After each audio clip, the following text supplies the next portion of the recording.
Good morning everyone. तर इकडे की नाही आता सकाळी सकाळी म्हटलं अर्धा तास तरी आपण आता रोज वॉक करत जाऊया म्हटलं. तसं 2-3 दिवसांपासून करते मी. आणि आज माझी तब्येत थोडीशी बरी पण नव्हती, पण म्हटलं चला आता आपण रोजच चालायचं ठरवलं तर आज पण नको खंड पडायला. म्हणून म्हटलं चला अर्धा तास का होईना. तर सकाळी ना मी 6:30 ते 7 पर्यंत वॉक करून घेत असते. त्यानंतर वरती आले, माझ्यासाठी चहा केला आणि इकडे आता दीदीच्या टिफिनला मी शिमला मिर्च केली होती. त्यानंतर म्हटलं चला रोजचीच आपली कामं. पण तब्येत बरी नसल्यामुळे की नाही माझं कशातच मन लागत नव्हतं. पण काय रोजची घरातली कामं जी आहेत ना ती तर आवरावीच लागणार आहे म्हटलं. माहूनचा टिफिन गेला, मुलंही गेले कॉलेजला आणि ट्युशनला. त्यानंतर एवढा राडा पडलेला होता, पण अजिबात माझी इच्छा होत नव्हती ही सगळी कामं करायची. मग काय मी थोडासा नाश्ता केला, गोळी घेतली आणि थोडा वेळ मी आराम केला. कारण कसं आहे ना की आपली काळजी आपणच घ्यायला पाहिजे. त्यामुळे म्हटलं चला थोडासा आराम झाल्यानंतर मग मी बाकीची कामं करायला घेतली. आणि आता की नाही थोडीशी उन्हाळ्याची पण चाहूल लागायला लागली, थोडंसं गरम व्हायला लागलंय. मग सकाळी सकाळी ना इतकं छान वातावरण असतं ना खाली. तर राज पण जातो, त्याची व्हॅन येत असते आणि तो गेल्यानंतर मग त्यावेळेस मी तिकडे अर्धा तास फिरते. अर्धा पाऊण तास जसं मला जमेल तसं तेवढा वेळ मी फिरत असते. नंतर वरती आल्यावर मग दीदीचा टिफिन आणि आहुंचा टिफिन असतो, मग तो करायला घेते. तर म्हटलं चला आज तर तब्येतच ठीक नव्हती, पण काय सगळी कामं आपल्यालाच करायला लागणार आहे म्हटलं. आणि जेवढा वेळ मी झोपून राहणार आहे तेवढ्या वेळ ती कामं अजून खोळंबली जाणार आहे. मग कुठले पटकन. आणि बरेच दिवस झाले आपले डेली ब्लॉग पण येत नव्हते. म्हणजे मी लग्नाचे वगैरे किंवा शॉर्ट्समध्येच टाकत होती. लाँग व्हिडिओ काही माझ्याकडनं शूट केलाच जात नव्हता. कारण मला अजिबातच असं मध्ये-मध्ये मला त्रास व्हायलाच लागलेला होता, म्हणून लाँग व्हिडिओ काही शूट होतच नव्हता. मग जेवढं मला शॉर्ट व्हिडिओ घेता येतील तेवढं मी घेत होते. त्यानंतर म्हटलं चला आज आता एक्स्ट्रा जी कामं करायची होती पण बरंच वाटत नव्हतं, तर ते पण मी आज मग पेंडिंग ठेवलं. पण म्हटलं कसं आहे ना की आपण रोजची कामं जरी आवरली आणि त्यानंतर थोडा वेळ मिळाला आणि बरं वाटलं तर करूया म्हटलं. तर इकडे कसं होऊन जातं ना, रोजची जी बेसिक कामं आहे ना, ती करत-करतच बराच उशीर होऊन जातो. त्यामुळे की नाही एक्स्ट्राची कामं काढायला वेळच मिळत नाही आणि काढावं म्हटलं की त्यावेळेस संध्याकाळ होते. मग संध्याकाळची अजून कामं. त्यामुळे मग राहूनच जात होतं. पण म्हटलं आता एखाद्या दिवशी नाही तुमच्याशी पण शेअर करेल आणि एक्स्ट्राचे कामं मला करूनच घ्यायची आहेत.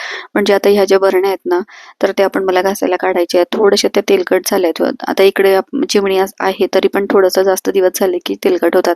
आणि गॅस शेगडी पण बरेच दिवस मला झाले घासून, तर म्हटलं चला ती आतून घासून घेऊया म्हटलं. जरी त्यावर काही ओतलं नाही किंवा काही झालं नाही तरी पण ना आतल्या बाजूला जे बर्नर असतात ना आपले, त्या ठिकाणी ती काढवणते आणि मग मी ते स्वच्छ करून घेत असते. खूप जास्त दिवस मी काही तशीच राहू देत नाही, नाहीतर मग त्याच्यावर लेअर येऊन जातो. तर म्हटलं चला तारेच्या जी घासणी असते ना आपली, तिच्याने छान निघून जातं. जे सॉफ्टवाली घासणी असते ना तीच वापरत असते मी, तिच्याने छान निघून जातं. मग मी तेच आता म्हटलं क्लीन करून घेऊया, म्हणजे कसं गॅसची जी फ्लेम येते ना ती पण व्यवस्थित येते मग. तर इकडे आता तेच आता चाललेलं होतं माझं आणि क्लिनिंग झाल्यानंतर म्हटलं भांडी आवरूया म्हटलं. आता घरातली जी काही-काही कामं असतात ना, ती आपण 2, 4, 8 दिवसात केली तरी चालणार असतात. म्हणजे जशी ती खराब व्हायला लागली त्यावेळेस आपण करतो. जसं की फॅन वगैरे किंवा मग फर्निचर. फर्निचर पण रोज नाही पुसलं तरी चालणार आहे. 2-3 दिवसाआड पुसलं तरी चालतं. पण सध्या की नाही इकडे काम पण चालू आहे. त्यामुळे ना खूप असं त्यावर धूळ वगैरे बसते, म्हणून मग ते पण क्लीन करायला लागतं.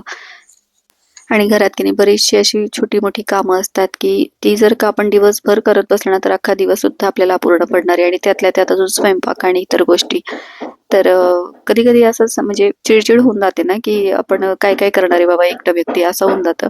आणि घरातले पण ज्यावेळेस मग थोडासा पसारा झाला, की त्यांच्यावर पण चिड होत असते. घरातली छोटी-छोटी कामं जर का त्यांनी जागच्या जागी म्हणजे केली, वेळेच्या वेळी केली, तर बराचसा पसारा, बऱ्याचशा गोष्टी समोरच्या व्यक्तीलाही सोप्या होतात. म्हणजे घरात जी करणारी व्यक्ती असते. आता घरातली कामं म्हटली ना, की त्यांना खूप जास्त प्राधान्य दिलं जात नाही. तर तसं नसतं. घरातल्या कामांना सुद्धा बराचसा वेळ जातो. बऱ्याचशा गोष्टी आपण जर का नाही केल्या, तर त्या तशाच पडून राहणार आहे किंवा त्या चांगल्या दिसणार नाहीयेत. आता बेसिक गोष्टी जर का केल्या मुलांनी किंवा अहोंनी, म्हणजेच मुलांचं जर का स्कूल कॉलेजमधून आल्यानंतर त्यांनी दप्तर जागच्या जागी ठेवणं, त्यांच्या पांघरुण्यांच्या घड्या घालणं किंवा स्कूल कॉलेजमधून आल्यानंतर शू रॅकमध्ये शू ठेवणं, त्यानंतर बरेचसे म्हणजे कपडे बदलून झाल्यावर कपडे बदलून ते कपाटात ठेवणं व्यवस्थित घड्या घालून, ह्या सगळ्या गोष्टी. त्यामुळे कामाचा जो पसारा असतो आणि कामाचा जो लोड असतो ना तो कमी होऊन जातो. ह्या सगळ्या गोष्टी जर का घरच्यांनी पण बघितल्या तर थोडंसं म्हणजे तिला थोडं सोपं होऊन जातं घरातल्या व्यक्तीला. तर म्हटलं चला आता माझी बळबळ बंद करते आणि तुम्हाला सांगते आज की नेहमी ह्या गोष्टी काढलेल्या होत्या. म्हटलं आपण ज्या गोष्टींनी घर स्वच्छ ठेवतो त्याच गोष्टी आपण स्वच्छ नाही ठेवल्या तर तेही चांगलं नाही वाटणार. तर त्यासुद्धा आपण वेळच्या वेळी क्लीन करायला पाहिजे. तर इकडे आता नॅपकिन्स वगैरे किंवा हे मॉप लादी पुसायचं, त्यानंतर डस्टबिन वगैरे आणि कचरा वगैरे आपण ज्यामध्ये ठेवतो त्या सगळ्या गोष्टी. तर हे सगळं मला आज व्यवस्थित क्लीन करून घ्यायचं होतं. तर 2-3 दिवसापूर्वीच करणार होते, पण तुम्हाला मगाशीच म्हटले, की मला बरंच नव्हतं, त्यामुळे मग ते काही करणं होतच नव्हतं. तर म्हटलं चला आज चांगलं त्यांना स्वच्छ करून घेऊया म्हटलं. आणि ही जी डस्टबिन आहे ना, तर ओला सुका कचरा वेगवेगळा ठेवत असते मी आणि त्यासाठीच मागवलेली मी. तर खूप छान पडतं आपल्याला. आणि ओला कचरा ज्यामध्ये टाकते त्यात मी एक कॅरी बॅग ठेवत असते ब्लॅक कलरची, त्यामुळे मग ती डस्टबिन जास्त काही खराब होत नाही. तिला एक 4-5 दिवसातनं घासली तरी चालणार आहे. तर मग म्हटलं चला आता. आणि या दुसऱ्या डस्टबिनमध्ये मी की नाही फक्त सुका कचरा टाकत असते. तर एकाच ठिकाणी ठेवता येतं आणि खूप छान पडतं आपल्याला. इकडे-तिकडे 2-3 डस्टबिन ठेवायची गरज पडत नाही. तर फक्त वॉशिंग एरियातच मी ही एक डस्टबिन ठेवत असते. आणि एक जी आहे तर ती मी सध्या आता वापरत नाहीये. ती मी आधी वापरत होते. आता ती फक्त ठेवून दिली मी घासून वगैरे.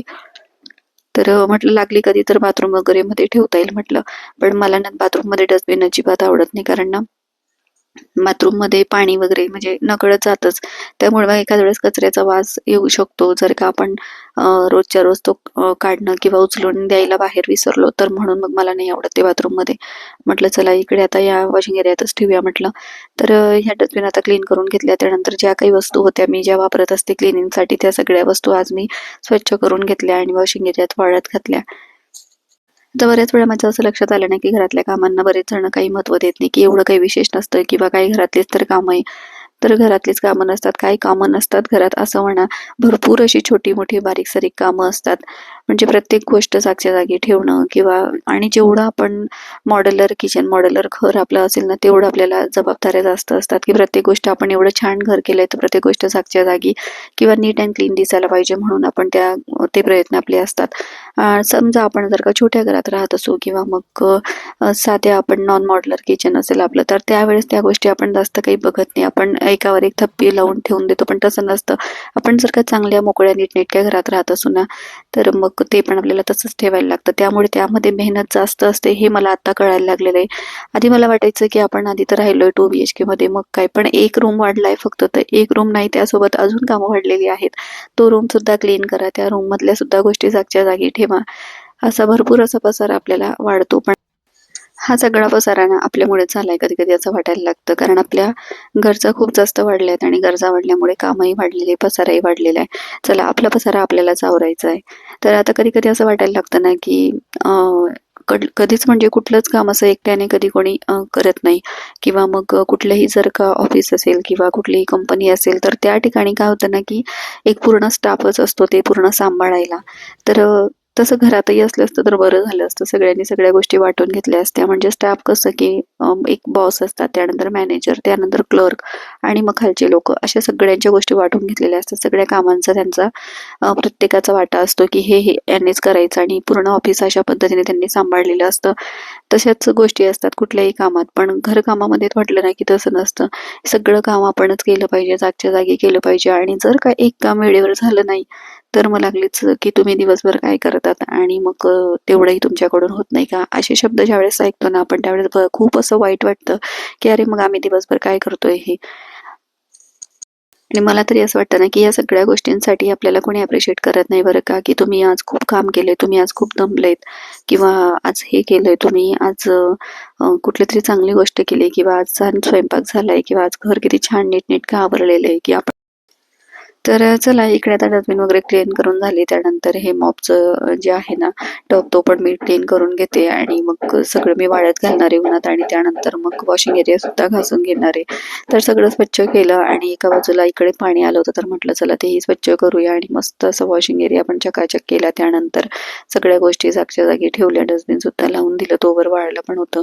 आणि सगळं क्लीन केल्यानंतर म्हटलं चला आजची कामं झालेली आहेत. आणि यातच माझं दुखणं सुद्धा थोडा वेळ पळून गेलं, कारण म्हटलं झोपून राहिलं तर मग आपल्याला अजूनच कसं तरी होईल, त्यापेक्षा उठून कामांना लागलेलं बरं म्हटलं.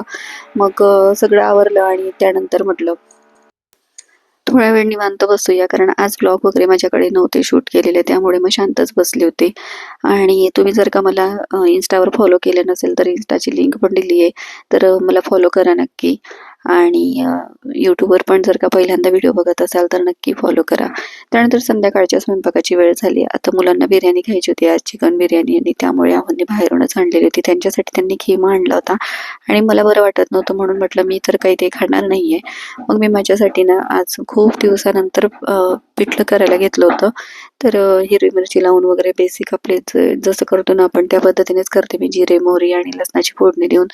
तर थोडंसं तव्यावर मग मला पिठलं करायचं होतं आणि तेच आता इकडे फोडणीला देत होते. एका बाजूला कणिक केली आणि आहोंसाठी पोळ्या करायच्या होत्या मला. तर असं काही संध्याकाळचं जेवण होतं. आता मुलांना भूक लागली होती म्हणून त्यांना देऊन टाकलं मी खायला बिर्याणी वगैरे, आणि त्यानंतर मग मी पिठलं करायला घेतलं. तर हे इकडे आता तव्यावरच करणार होते म्हणून थोडंसं घेतलं आणि त्यामध्ये थोडं पाणी घातलं, कारण मला ना थोडंसं पातळच पिठलं आवडतं. मग ते झालं आणि त्यानंतर मग जेवणाची तयारी. म्हटलं चला आता गरम गरम खाऊन घेऊया म्हटलं आणि त्यानंतर आराम करूया म्हटलं. तर चला, तुम्ही आजचा व्लॉग पूर्ण बघितला त्याबद्दल तुमचे मनापासून आभार. आणि ब्लॉग जर का तुम्हाला थोडे पण आवडत असतील तर लाईक, शेअर, सबस्क्राईब करायला अजिबात विसरत जाऊ नका. तर इकडे आता आम्ही जेवण करून घेतो आणि तुम्ही पण या जेवणाला. व्हिडिओ पुढच्या व्हिडिओ, तोपर्यंत बाय.